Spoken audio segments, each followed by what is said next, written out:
Dear Mr. Chairman of the government, dear colleagues, we are very pleased to see you all.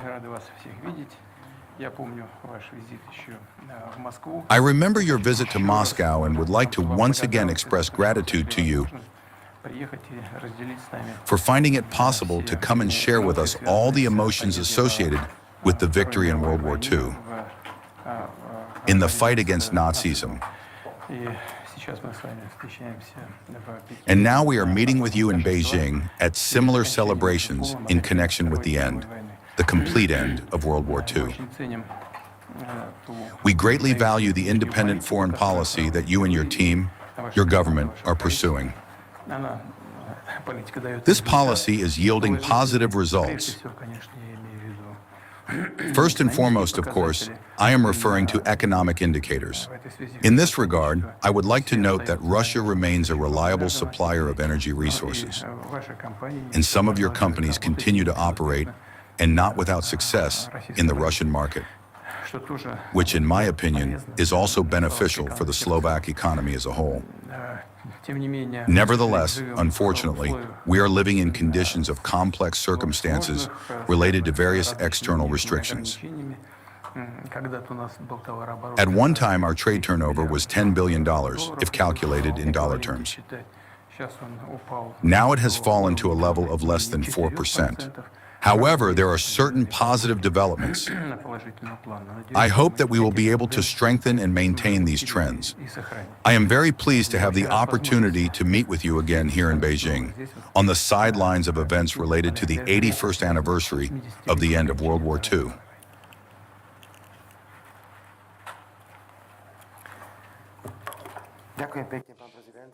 Thank you, Mr. President. First, I have a not very pleasant question.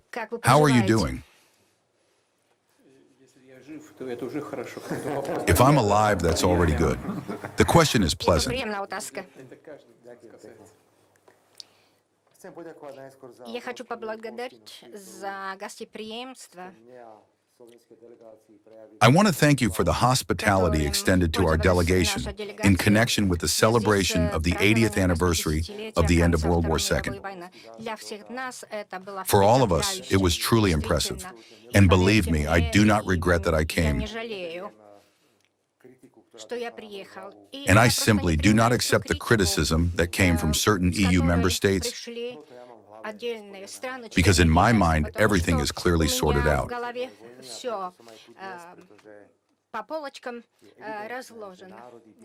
And I know that the peoples of the former Soviet Union and China paid the most for the victory.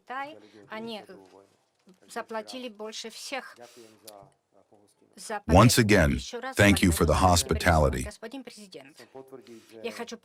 Mr. President, I want to confirm that our policy in Slovakia regarding World War II is aimed at honoring all victims. We respect all victims.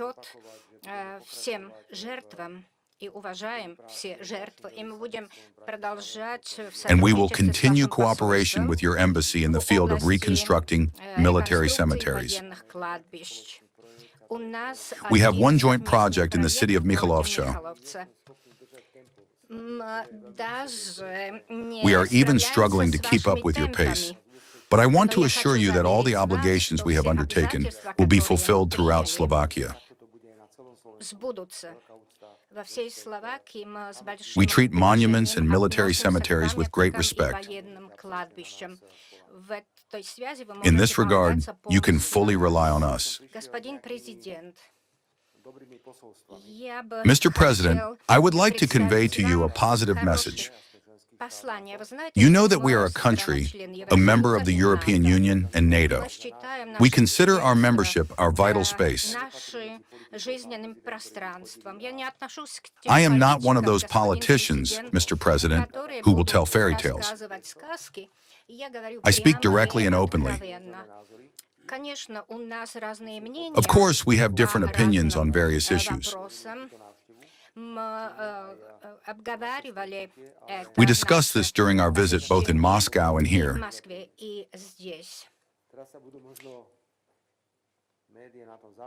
Наверное, СМИ будут Perhaps the media will laugh, but I started telling your press secretary a story about a frog or a toad. о лягушке или о жабе. Иногда Sometimes I have the impression that we in the European Union are like that toad sitting at the bottom of a well, and we do not see what is happening above.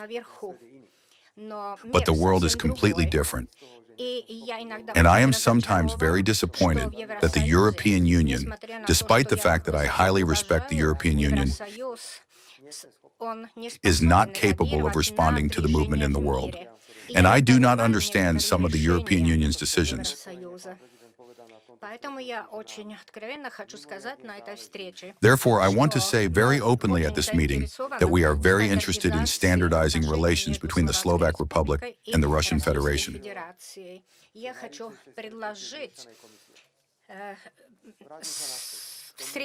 I would like to propose a meeting or session of the Joint Commission as soon as possible. We must seek opportunities to deepen and expand our cooperation, to find areas where we can closely collaborate.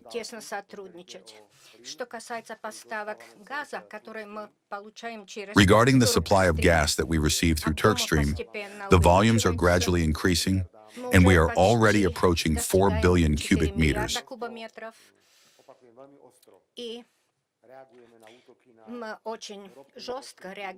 And we react very strongly to attacks on oil infrastructure. On Friday, I will have a meeting with the President of Ukraine in the city of Uzhhorod, and I will very seriously raise this issue, because it is unacceptable for such attacks to be carried out on infrastructure that is very important to us. You are probably aware of the European Commission's decision regarding REPowerEU, that is, the cessation of gas and oil transportation from 2027. We will vote against this decision in the European Union. And I am confident that by January 1st, 2028, many things may change, and that REPowerEU will not take effect because it causes us significant harm. We want to continue cooperating in the energy sector. We are interested in the supply of Russian gas and oil. We are also interested in cooperation in other areas. I can say that the Slovak Republic is planning to build a new reactor, which will be state-owned with a capacity of 1,100 megawatts. We are in discussions with the American company Westinghouse. You know that all the reactors currently in Slovakia are of Soviet or Russian origin. Nuclear energy in Slovakia produces more than half of the electricity consumption in Slovakia. I would be very pleased if there were Russian-American cooperation in this area. And it would be good to communicate with the Westinghouse company in this area. Therefore, if you agree, Mr. President, we can set a date for a meeting of the Joint Commission.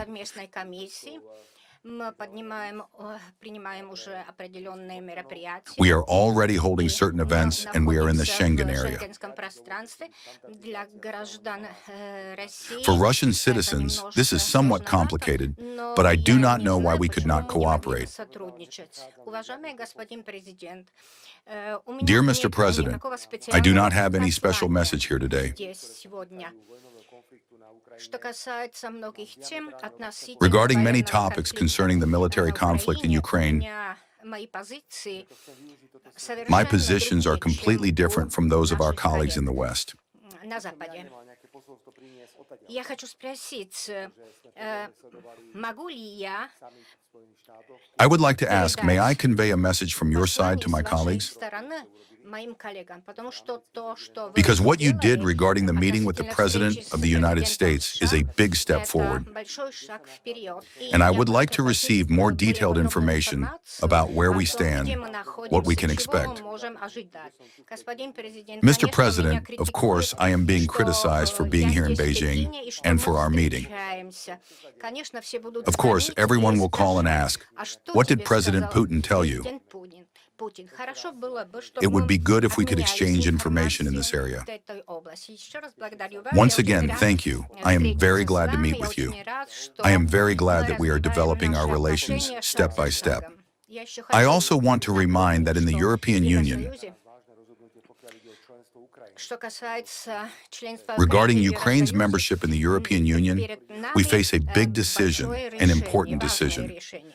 С одной On the стороны, мы one говорим, hand, что we say that каждая every страна country has the имеет right to право decide on its prospects. решать о своих перспективах, но с другой стороны, мы подчеркиваем, что Украина But on the должна other hand, we удовлетворить emphasize все that Ukraine must meet all the требования, requirements related to joining the связанные European с Union. присоединением к Евросоюзу. И я считаю, что And это I будет believe that this will be a серьезная тема, serious о topic которой that я I will буду discuss with President говорить с Zelensky on президентом Friday. Зеленским в пятницу. С одной стороны, мы поддерживаем Украину On the one hand, в we этом support отношении. Ukraine in this С другой regard. стороны, On the other hand, I я emphasize, I have said this from the very beginning, подчеркиваю, и я это that говорила с Ukraine самого cannot начала, become что a Украина member не of может стать NATO. членом НАТО. Это мое окончательное This is my решение. final Но что decision. касается But as for joining the вступления в EU, ЕС, we are мы ready to готовы, cooperate with Ukraine. сотрудничать с Украиной. Еще раз благодарю вас. И я считаю, Once что я again, thank you. обсужу I несколько believe that I тем, have raised several можем topics that we can discuss совместно together. поговорить. Thank you. Dear Mr. Chairman of the government, Slovakia, as is known, is both a member of the EU and a member of NATO. You can allow yourself to criticize their policy because it is, so to speak, your community, your family today. I do not want to put you in a difficult, ambivalent position and engage in criticism of NATO and the European Union. I do not want to compare them to reptiles or animals. They are not specialists in fairy tales. They are specialists in horror films. And what we constantly see now, this constant escalation of some kind of hysteria about Russia allegedly planning to attack Europe, I think, for sensible people. This is an obvious provocation or complete incompetence.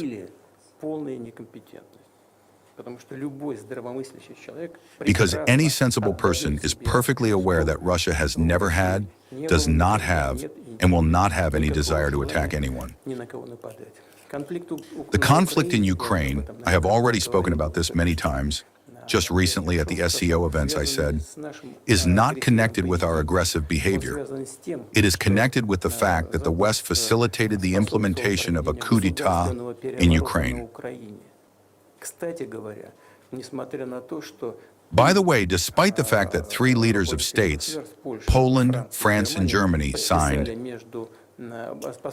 put their signatures as guarantors of the agreement between the authorities and the opposition in 2014 in Ukraine, literally a couple of days later, a coup d'etat took place. And those who provided guarantees for the agreement between the opposition and the president did not lift a finger to return the political process in Ukraine to the constitutional framework. Instead, they began to support those who carried out the coup d'etat. That's where the conflict began, because after that, events unfolded in Crimea and events in the southeast of Ukraine, in Donbass. That is the essence of the conflict. As for Russia, it was forced to defend its interests and the people who connect their lives, their fate with the Russian Federation, with Russia, with our history and traditions. That is the essence of the conflict. That's where it came from. And this is not our aggressive behavior at all, but aggressive behavior from the other side. And we have no other goals except to protect our interests. Because the other side of this coin is that with the help of NATO, an attempt is being made to absorb practically the entire post-Soviet space. We were forced to react to this. That is the whole problem. And our latest contacts with President Trump, with the American administration in Anchorage, have shown that the new administration hears us. Because previously, in contacts with the former administration, with President Biden, when we talked about this, no one wanted to listen to us and no one heard us. Now we see that mutual understanding is emerging.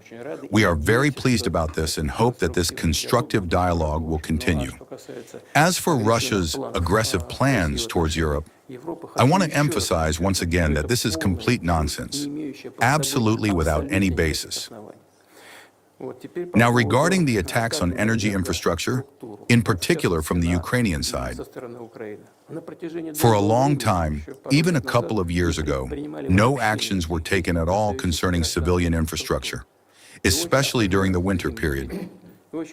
And we endured for a very long time when Ukrainian forces continuously struck our energy facilities.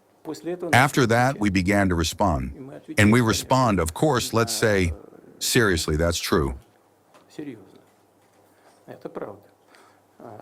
In response, the Ukrainian side tries to cause damage to us, but it also causes damage to our partners. Well, what can be said? After all, Ukraine receives a significant volume of energy resources through its neighbors in Eastern Europe.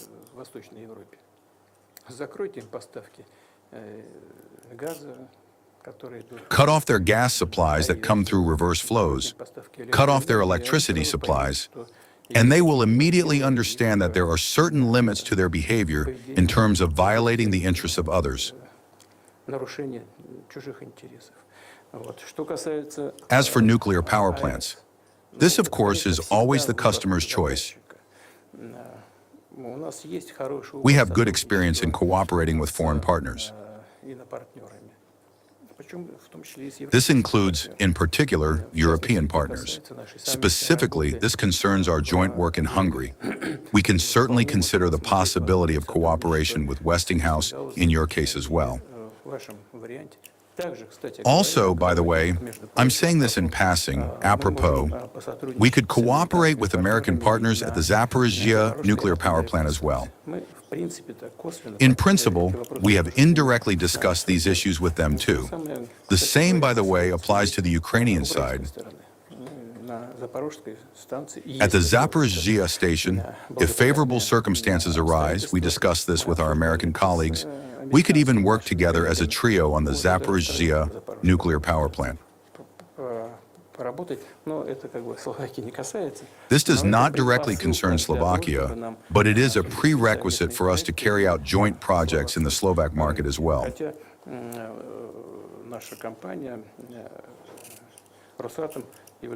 Although our company Rosatom is a good, reliable partner for our colleagues in Slovakia, not only does the nuclear power plant of Soviet, Russian design operate reliably, but the fuel supply also proceeds regularly, on a good basis, consistently, without any disruptions. By the way, it would be wrong to replace our fuel with fuel from foreign, other production, from a third country, because there are technological specifics. I think it is inadvisable to do this, but at the level of specialists, you can always discuss it. As for Ukraine's membership in the EU, we have never objected to this. As for NATO, that is a different matter. But here we are talking about ensuring the security of the Russian Federation, and not only today, not in the medium term, but in the long term. Our position on this is well known. We consider it unacceptable for ourselves. Naturally, it is Ukraine's own decision how to ensure its security. But this security, as was written in fundamental documents, including those concerning security on the European continent, cannot be ensured at the expense of the security of other countries, in particular at the expense of the Russian Federation. There are options for ensuring Ukraine's security in the event of the conflict's resolution. This was also the subject of our discussion in Anchorage, and it seems to me that there is a possibility to find a consensus here.